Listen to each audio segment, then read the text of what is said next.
ধর্ষণ কিন্তু থেমে নেই। ধর্ষণ কিন্তু প্রতিনিয়তই হচ্ছে আমাদের বর্তমান বাংলাদেশে। আপনারা যদি একটু এই ধর্ষণের যে ডিউরেশনটা এটা যদি একটু ঘাটাঘাটি করেন তাহলে দেখবেন যে বিগত কয়েক বছরে অনেক নারী ধর্ষণের শিকার হয়েছে এই বাংলাদেশে। তো ধর্ষণ হচ্ছে কিন্তু ধর্ষণের পরবর্তী যে ইনসিডেন্টগুলো এগুলো আসলে আমাদের জন্য খুব বেদনাদায়ক। যেটা হচ্ছে যে ম্যাক্সিমাম ক্ষেত্রে যেটা হয় যে ধর্ষণের পরবর্তীতে খুন করে ফেলা হয়, মানে মেরে ফেলা হয়, যাতে সে কোনোভাবেই আইনের আশ্রয় নিতে না পারে। এই জন্যই আসলে এই কাজটা করে। আর সেকেন্ডলি যেটা হচ্ছে যে অনেক সময় দেখবেন যে ধর্ষণ হয়েছে কিন্তু বিচার পাচ্ছে না। তদন্ত কমিটি গঠন হয়েছে, তদন্ত হচ্ছে, এই টেস্ট সেই টেস্ট, এই মামলা সেই মামলা, বিভিন্নভাবে হয়রানির শিকার হচ্ছে। আবার যে ধর্ষণ করছে সে জামিনে ছাড়াও পেয়ে যাচ্ছে, সে আবার দেদারসে ঘুরে বেড়াচ্ছে। বছরের পর বছর ধর্ষণের বিচার হচ্ছে না। এগুলো কিন্তু আমি যে বানিয়ে বলছি বা আমি একেবারে আনকমন কোনো কথা বলছি তা কিন্তু নয়। আপনারা যারা এই দেশের নাগরিক, আপনারা এই দেশের যারা বসবাস করেন, তারা বিগত সময়ের এই ইনসিডেন্টগুলোর সাথে আপনারা অবশ্যই পরিচিত আছেন। তো আসলে যেটা হয়েছে যে ধর্ষণ করার পর একজন ধর্ষণকারী যখন ধর্ষণ করার পর একটা মানুষকে মেরে ফেলে, এটা যে কতটা একটা নরপিশাচের চেয়েও জঘন্যতম কাজ হচ্ছে এটা। আর আরেকটা দিকে ধর্ষণ হয়েছে এমন অনেক নারী আছে যে যারা মানে স্বাভাবিক জীবনে, মানে আমাদের মতো এই সমাজেই, এটা তো আসলে আমাদের একটা সামাজিক ব্যাধি বলতে পারেন। তো আমাদের সামাজিক ব্যবস্থাটা এমন যে একজন নারী যখন ধর্ষণের শিকার হয়, কোনো কারণে যদি সে বেঁচে যায় তাহলে তার বেঁচে থাকাটা মানে একটা বেদনাদায়ক, একটা কষ্টদায়ক। কারণ এই সমাজে আর 8-10টা মানুষের সাথে সে খুব স্বাভাবিকভাবে জীবনযাপন করতে পারছে না। আরও বিভিন্ন ইস্যু আছে। আসলে এই ব্যাপারটা নিয়ে এত ডিপলি যাওয়া ঠিক হবে না। অনেকেই সুইসাইড পর্যন্ত চলে যায় এবং সুইসাইড অ্যাটেম্প করে। তো এখন কথা হচ্ছে, এই যে ধর্ষণের মতো যে জঘন্য একটা অপকর্ম, একটা কর্মকাণ্ড, এখান থেকে আসলে আমাদের তো নিজেদেরকে সেফ রাখতে হবে। আমাদের আমাদের নিরাপত্তা আমাদের নিরাপত্তা আসলে আমাদেরকে তৈরি করে নিতে হবে। এটা হচ্ছে আমার সাজেশন। আপনার পরিবার, আপনার পরিবারের জন্য আপনি নিরাপত্তা বলয় তৈরি করবেন এবং এটার জন্য আপনাকেই উদ্যোগ নিতে হবে। এটার জন্য আপনাকে সিনসিয়ার হতে হবে, এটার জন্য আপনাকে টেক কেয়ার করতে হবে। আপনার নিরাপত্তা কে দিবে? এখন শর্টলি আমি দু একটা কথা বলবো। আমার সাথে আপনারা যারা কানেক্টেড আছেন, আমার ফ্রেন্ড, আমার ফ্যামিলি মেম্বার, আমার রিলেটিভ যারা আছেন আমার সাথে কানেক্টেড, এবং সর্বোপরি এই ভিডিও যারা দেখছেন, আপনারা আমাকে যারা শুনতে পাচ্ছেন, আমি বিনীতভাবে অনুরোধ করব, আমার মতো একজন সামান্য একজন ক্ষুদ্র মানুষের দু একটা কথা যদি আপনাদের ভালো লাগে, তাহলে আশা করি এই স্টেপগুলো আসলে আমাদের প্রত্যেকটা ফ্যামিলিরই নেওয়া উচিত। তো এই স্টেপগুলো নিন, এই স্টেপগুলো নিয়ে আপনার জীবন, আপনার পরিবারের জন্য একটা মিনিমাম নিরাপত্তার বলয় আপনি নিজেই তৈরি করুন। আপনার কন্যা সন্তান সেই স্কুলে পড়ুক বা কলেজে পড়ুক, আপনি তার স্কুলে আসা যাওয়া, কলেজে আসা যাওয়ার ক্ষেত্রে যে একটা সেফটি, এটা মেনটেন করবেন। পরিবারের একজনকে অবশ্যই সাথে দিয়ে দিবেন, সে যেন অবশ্যই তার সাথে স্কুল পর্যন্ত, কলেজ পর্যন্ত যায়, ওখানে তাকে দিয়ে আসে এবং ওখান থেকে যাতে সেফলি তাকে বাসায় নিয়ে আসতে পারে। এই ব্যাপারটা অবশ্যই একটু এনশিওর করুন।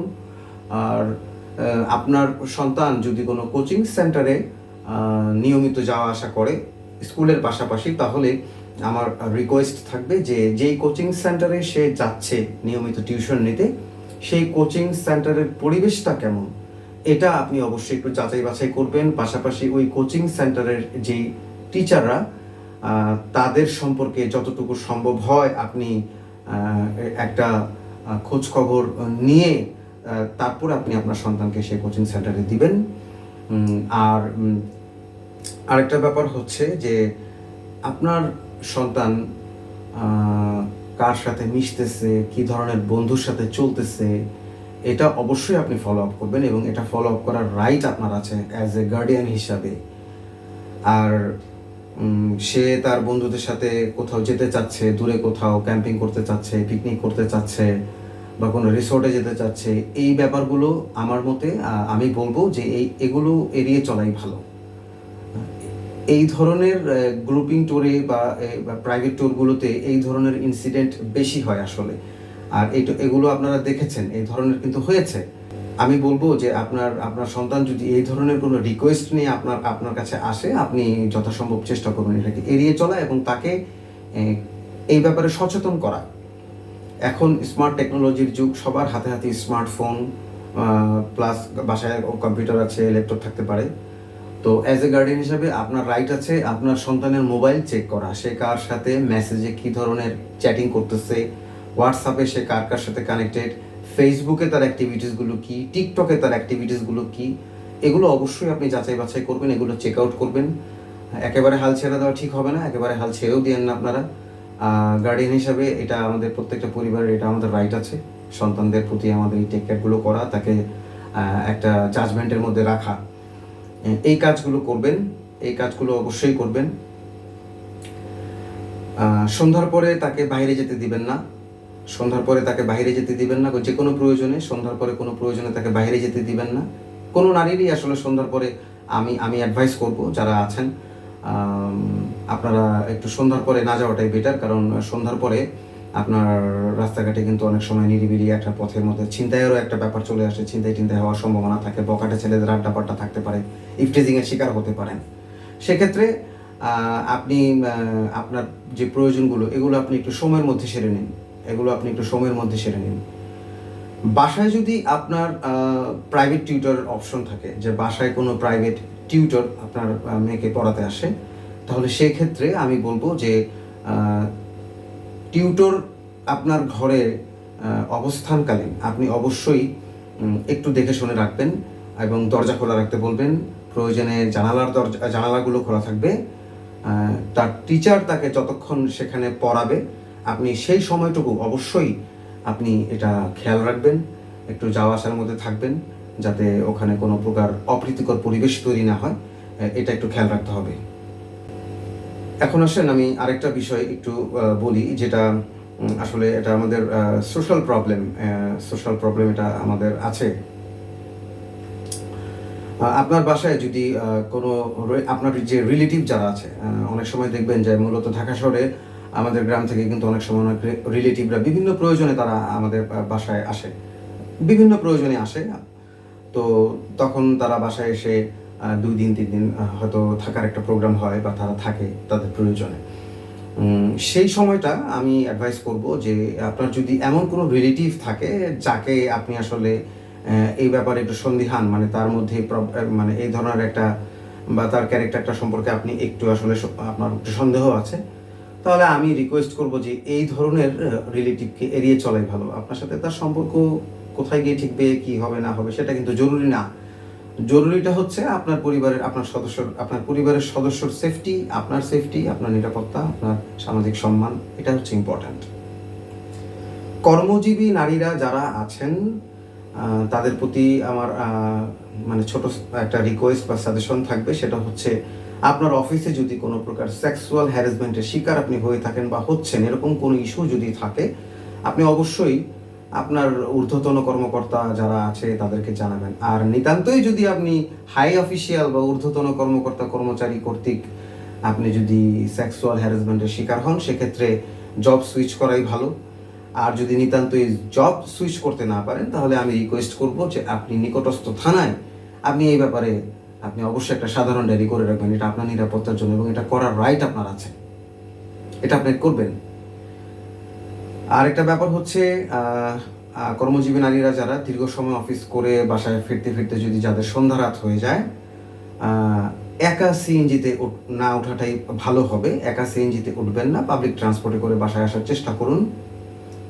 আর যথাসম্ভব চেষ্টা করবেন আপনারা যারা কর্মজীবী নারীরা আছেন, দেশের পরিস্থিতির প্রেক্ষাপটে আপনারা চাইলে ঊর্ধ্বতন কর্মচারীদের সাথে বসে যে আপনাদের অফিস টাইমটা একটু মিনিমাইজ করে নিয়ে আসা, যাতে অ্যাজ আর্লি আপনারা ইভিনিংয়ের মধ্যেই আপনারা যাতে বাসায় ব্যাক করতে পারেন, সেইভাবে যেন তারা আপনাদের জন্য একটা অফিস টাইম সেট আপ করে। এটা আপনারা আপনাদের অফিসে আপনাদের যারা ঊর্ধ্বতন কর্মকর্তা যারা আছে তাদের সাথে আপনারা বসে এই ব্যাপারটা একটা সেটেলমেন্ট করে নিতে পারেন। এখন আমি আসলে ডিফারেন্ট একটা সাবজেক্ট আমি আপনাদের সাথে অল্প একটু শেয়ার করতে চাই। এটাকে প্লিজ নেগেটিভভাবে নেবেন না। এটা আসলে যার যার ব্যক্তিগত ব্যাপার এবং যার যার ব্যক্তিগত অভিরুচি। দেখেন, আমরা তো আসলে ইসলাম ধর্ম অনুসারী, আর ইসলাম ধর্মে নারীদের পর্দার ব্যাপারে কিন্তু একটা মাসালা আছে। এটা হয়তো আপনারা জানেন যে, তো মানে গার্ডিয়ানদের প্রতি আমার রিকোয়েস্ট থাকবে যে আপনার কন্যা সন্তানকে পর্দা করার ব্যাপারে তাকে উৎসাহ দেওয়া, এটা আপনার দায়িত্ব। তো নারীকে পর্দাতেই সুন্দর, এটা ইসলামের একটা সুন্দর কথা। তো আশা করি আপনারা যারা গার্ডিয়ান আছেন, আপনার স্কুল পড়ুয়া মেয়েকে বা কলেজ পড়ুয়া মেয়েকে হিজাব পরা বা বোরখা পরার ব্যাপারে উৎসাহিত করুন। তাকে তার মানে নারীর যে একটা মূল্যায়ন, নারীত্বের যে একটা মূল্যায়ন আছে, এই ব্যাপারটা তার ভিতরে মানে আপনাদেরকে ক্রিয়েট করতে হবে, আপনাদেরকে উৎসাহ দিতে হবে পর্দা করার ব্যাপারে, এবং তাকে তার নারীত্বের মূল্যায়নটা বোঝানোর দায়িত্ব কিন্তু আসলে ফ্যামিলির। তো আমি আসলে রিকোয়েস্ট করব যে যারা গার্ডিয়ান যারা আছেন, আপনারা একটু এই ব্যাপারে যদি সচেতন হয়ে যান, তাহলে আমার মনে হয় যে এটা আপনাদের জন্য অনেক হেল্পফুল হবে এবং এটা আসলে একটা সুন্দর বিষয়। ফাইনালি আমি আসলে সবার কাছ থেকে মাফ চেয়ে নিচ্ছি। আমি যদি কোনো প্রকার মানে অপ্রীতিকর কোনো কথা বলে থাকি, সেটার জন্য আমি এক্সট্রিমলি সরি। আর আমি আসলে যেই বিষয়গুলো নিয়ে আলোচনা করলাম, এগুলো আসলে আপনাদের জন্য কোনো প্রকার অ্যাডভাইস না, যে এটা আমি উপদেশ দিচ্ছি আপনাদেরকে, এই ধরনের কিছু না। এটা আসলে আমার ভেতর থেকে একটা ফিল তৈরি হয়েছে ব্যাপারটা নিয়ে, তাই আমি আসলে আপনাদের সাথে জাস্ট শেয়ার করলাম। ভালো লাগা ভালো না লাগা সেটা আপনাদের ব্যাপারে, সেটা একান্তই আপনাদের ব্যাপার। তো ভালো থাকবেন সবাই, ভালো থাকবেন, ভালো রাখবেন। আর আরেকটা কথা আমি প্রায় সময় আমার ভিডিওগুলোতে আমি বলে থাকি যে যেখানে সেখানে ময়লা ফেলবেন না, রাস্তাঘাটে ময়লা ফেলবেন না। যেখানে সেখানে রাস্তাঘাটে ময়লা ফেলে পরিবেশটাকে নোংরা করবেন না। এই দেশ, এই শহর আমাদের সবার। এই শহরটাকে কিন্তু পরিষ্কার পরিচ্ছন্ন রাখার দায়িত্ব নাগরিক হিসাবে আমাদের সবার। তাই আপনার বাসার ময়লা আপনি নির্দিষ্ট স্থানে ফেলবেন বা ডাস্টবিনে ফেলবেন, এবং শহরকে পরিষ্কার পরিচ্ছন্ন রাখতে প্লিজ সহযোগিতা করবেন। বাসার বাচ্চাদেরকে দিয়ে দোকান থেকে সিগারেট কিনতে পাঠাবেন না। বিশেষ করে আপনার বাসার ছেলে বাচ্চাদেরকে দিয়ে কখনোই দোকান থেকে সিগারেট কিনতে পাঠাবেন না। একটা কথা মনে রাখবেন, নেশার জগতে পা ফেলার ফার্স্ট স্টেপ হচ্ছে সিগারেট। আবারও বলছি, ভালো থাকবেন, সুস্থ থাকবেন। আসসালামু আলাইকুম।